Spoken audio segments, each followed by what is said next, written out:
Deniz perdesi yelkenday uçtu. Yana seni o'ylab ko'nglim uvushdi. Seni olib ketdi qaysi daryolar. Hamrohing bo'ldilar qanday sadolar. Seni olib ketdi qaysi daryolar. Hamrohing bo'ldilar qanday sadolar. Xonamga dastlari o'yladim. Sochlari rayhon seni o'yladim. O'ying to'kildim olis bog'larga. Kuying kulik kuni qarg'as dog'larga.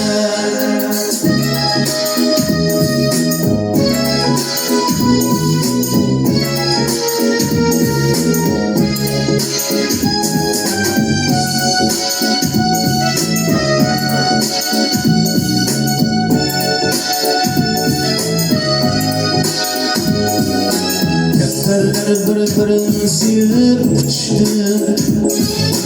Hayolim qush bo'lib sen tomon uchdi. Sen nechun ketding, men nechun ketkazdim. Qanog'imga o'zim shikast yetkazdim. Sen nechun ketding, men nechun ketkazdim. Qanog'imga o'zim shikast yetkazdim. Derazaroqga boshimni qo'yib o'yladim yomg'irsiz o'tdimi to'y.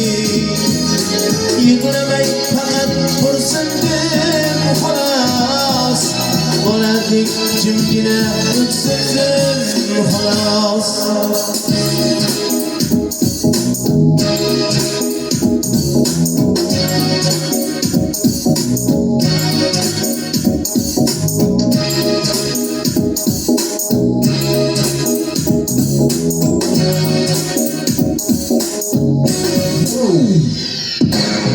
Deraza perdesi yelkenday uçtu.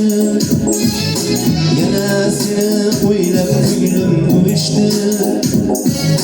Seni olib ketdi qaysi daryolar. Hamrohing bo'ldilar qanday sadolar. Seni olib ketdi qaysi daryolar. Hamrohing bo'ldilar qanday sadolar. Hamrohing bo'ldilar qanday sadolar.